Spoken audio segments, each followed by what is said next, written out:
Hello everyone, welcome back to my channel. आज की recipe है कटहल बिरयानी। बहुत ही टेस्टी और बहुत ही डिलीशियस बनकर ये तैयार हुआ है। देखिए चावल कितना खिला खिला है और कोई भी इसे देख करके कंफ्यूज हो जाएगा कि वेज बिरयानी है कि नॉन वेज बिरयानी है। इसके लिए मैंने यहाँ लिया है 1 केजी का ये कटहल है, बट साफ करके करीब 750 ग्राम ये इसका पीसेस बचता है। हमें कटहल को के जो पीसेस है उसे मीडियम मीडियम साइज में ही कट करना है, बहुत छोटे छोटे पीसेस अगर आप कट कर रहे हैं तो बनाने के बाद हो सकता है कि वो पूरा एकदम मशी हो जाए। तो हमें मीडियम साइज का ही इसमें कट करना है। अगर आप बाहर से कटवा करके ला रहे हैं तो आप उनसे बोले कि आप छील करके दे दीजिए, मैं घर पे उसको कट कर लूँगा, या फिर आप वहीं पर उसे मीडियम साइज में कटवा लीजिए।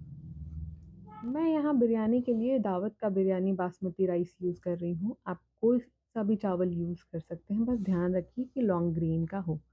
उससे है कि उस जो खिला-खिला बनकर आता है, अगर छोटा चावल आप लीजिएगा, तो जब आप उसको दम दीजिएगा या थोड़ी देर जो बाद में कुक कीजिएगा, तो पूरा एकदम मैश हो जाता है। तो ध्यान रखिए कि थोड़ा लॉन्ग ग्रेन का बासमती हो। अगर आपके पास सेला चावल है, तो वो बहुत ही अच्छा रहेगा बिरयानी के लिए। हम चावलों को अच्छे से धो लेंगे, कम से कम 2 से 3 पानी, जब तक ये व्हाइट एकदम पानी उसमें डालने के बाद क्लियर ना हो जाए, तब तक हम उसे करीब 2 से 3 पानी वॉश कर लेंगे। हमें इसी स्टेज में वॉश करना है, क्योंकि हमें चावल करीब आधे घंटे तक भिगाना है। भीग जाएगा जब चावल, तो उसे बहुत ही मतलब अच्छा खिला-खिला बनकर तैयार होता है, और जब आप उबालिएगा, तो भी चावल मतलब कड़ा नहीं रहेगा। नहीं तो कई बार चावल होता है कुछ कि आप कितना भी बॉयल कीजिए, जैसे ठंडा होता है तो वो कड़ा हो जाता है। तो पानी में भिगाने से ये वाला प्रॉब्लम आपका चला जाएगा। अब हम कटहल को उबाल लेंगे। मैंने यहाँ कटहल को उबालने के लिए एक पतीले में पानी लिया है और उसमें 1 चम्मच नमक और हल्दी डाल कर के उसे करीब 70% तक हमें पकाना है। इसे हम कुकर में इसलिए सीटी नहीं लगाएँगे क्योंकि हमें इसमें पता नहीं चल पाएगा कि ये कब मशी टाइप का हो गया। हर कटहल अलग-अलग तरह से गलता है। कई बार होता है कि कितना भी आप सीटी लगाओ, वो नहीं गलता है, बट कई बार होता है कि एक सीटी में ही वो पूरा अच्छा-सा गल जाता है।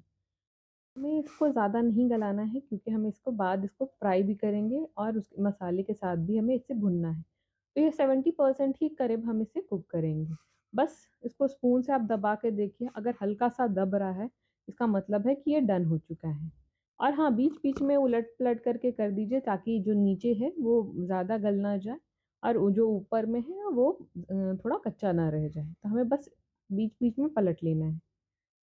मैंने करीब 6 बड़े साइज़ के प्याज को थिनली स्लाइस कर लिया है। थिनली स्लाइस करना बहुत ज़रूरी है, नहीं तो जब हम इसका बरिस्ता बनाएँगे तो वो थोड़ा क्रिस्पी नहीं हो पाएगा, और हाथ से उसे अच्छे से पूरा मसल देना है ताकि जो भी इसके प्याज के लच्छे हैं वो अलग-अलग हो जाएँ। इस स्टेज पे अब कटहल हो चुका है तो अब हम इसे निकाल लेंगे।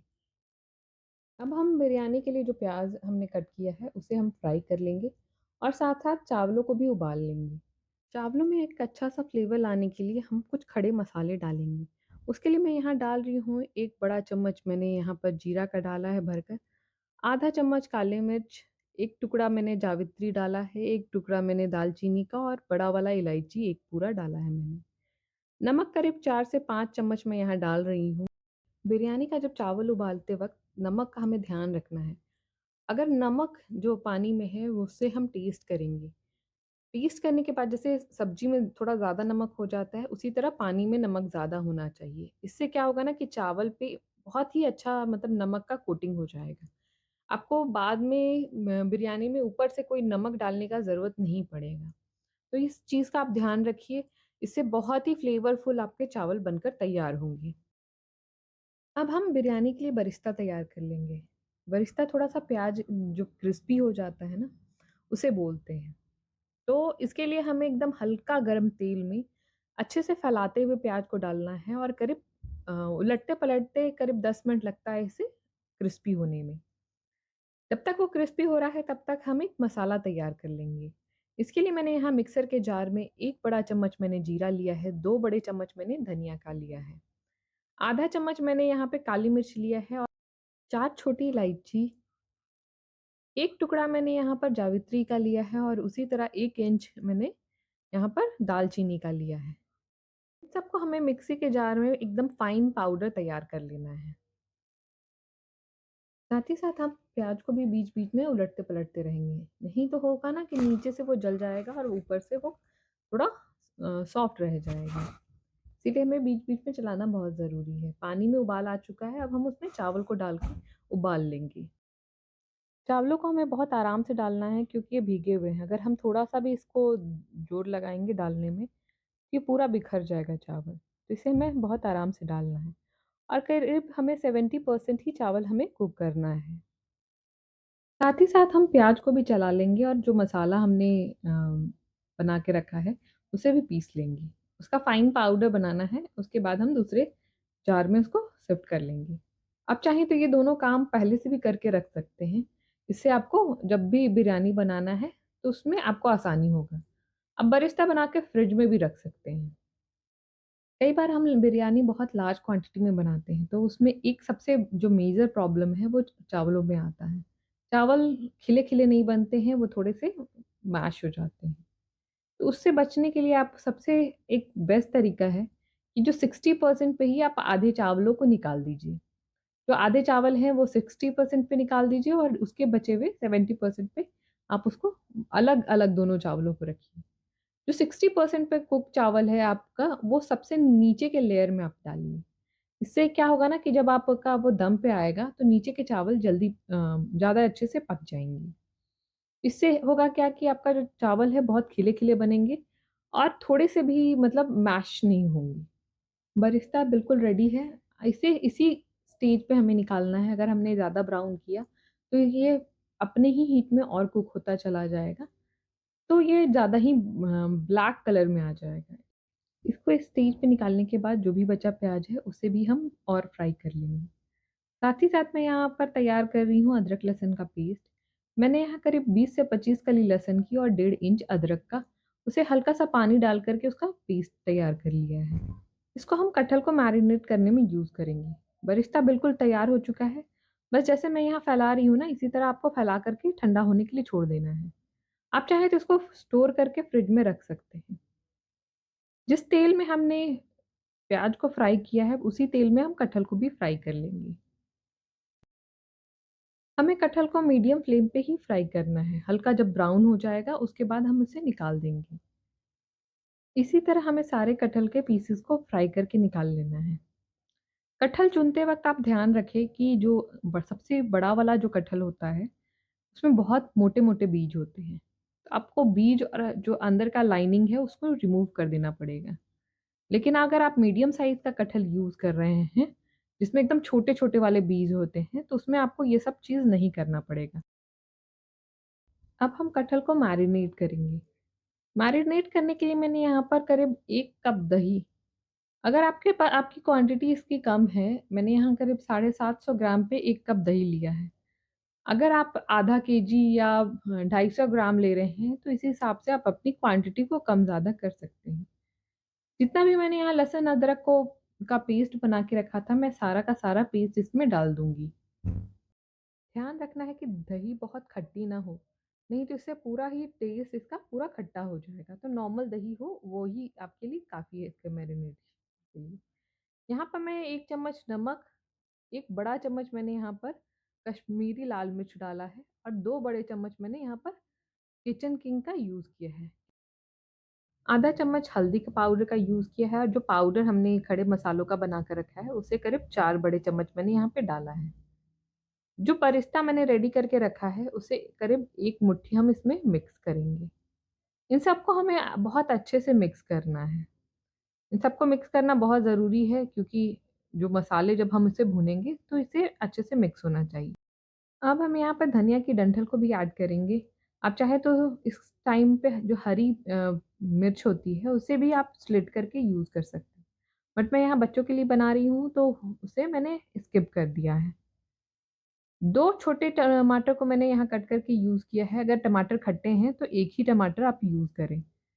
और कटहल में अपना कोई फैट नहीं होता है, तो मैंने यहाँ पे 2 बड़े चम्मच घी का ही यूज़ किया है। जिस तेल में हमने कटहल को और प्याज़ को फ्राई किया था, बस उसी में से जो एक्स्ट्रा तेल है आप हटा दें। बस करीब 2 बड़े चम्मच आपको तेल इसमें रहने देना है। उसमें आप डालना है सहजीरा, मेरे पास सहजीरा नहीं है, तो मैं यहाँ नॉर्मल जीरा और 2 तेज पत्ता ऐड कर रही हूँ। उसके बाद हम उसमें कटहल मैरिनेट किया हुआ जो हमने रेडी करके रखा है, उसे हम ऐड कर देंगे। आप चाहें तो कटहल को मैरिनेट करके करीब 1 डेढ़ घंटे फ्रिज में रख सकते हैं। इन्हें में हमें अच्छे से भुनना है क्योंकि हमने इसमें अदरक लहसुन पेस्ट का पेस्ट यूज़ किया है। उसका जो कच्चापन है अदरक लहसुन पेस्ट का, उसे हमें दूर करना है। इसलिए हम पहले इसको अच्छे से चलाते हुए भून लेंगे।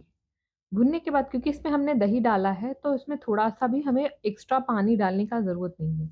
हाँ, जो मसाला मैरिनेशन में थोड़ा बहुत जो बाउल में चिपका होगा, थोड़ा-सा पानी देके आप उसको इसमें डाल सकते हैं। बट इसमें ज़्यादा पानी ऐड नहीं करना है, दही अपना पानी खुद छोड़ेगा। हमें दही के पानी को अच्छे से सुखा लेना है और करीब 5 मिनट ढक के हमें इसे भूनना है। ढक के रखने से क्या होगा ना कि जो टमाटर हैं हमारे वो भी सॉफ्ट हो जाएँगे और जो भी थोड़ा बहुत कटहल में कसर होगा वो भी अच्छे से चला जाएगा।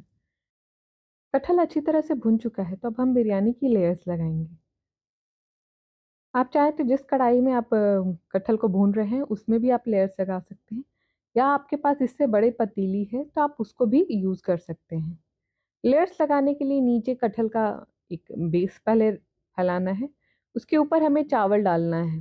तो क्वांटिटी आप अपने हिसाब से कम-ज़्यादा कर सकते हैं चावलों की और कटहल की। यहाँ पे मैंने आधा-आधा कर दिया है, आधा कटहल मैंने दूसरे पतीले में निकाल दिया है और आधा को इसी कढ़ाई में रखने दिया है और आधे चावल को मैंने उसके ऊपर फैला दिया है। साथ ही 1 मुट्ठी बरिस्ता मैंने इसमें ऊपर फैलाया है। धनिया का पत्ता डाला है, आप चाहें तो अगर आपके पास पुदीना है तो धनिया पुदीना दोनों मिक्स करके डाल सकते हैं। थोड़ा-सा मैंने फूड कलर डाला है और अगर आपके पास केवड़ा का वाटर है तो आप उसमें केवड़ा वाटर डाल सकते हैं एसेंस के लिए। मैंने यहाँ दूध में करीब केसर को भिगा कर के वो 1-1 चम्मच दोनों में डाला है। इससे बहुत ही अच्छी खुशबू आती है। अब हम बिरयानी को दम पे रखेंगे। करीब हम इसे 7 से 8 मिनट दम पे रखना है, वो भी लो फ्लेम पे।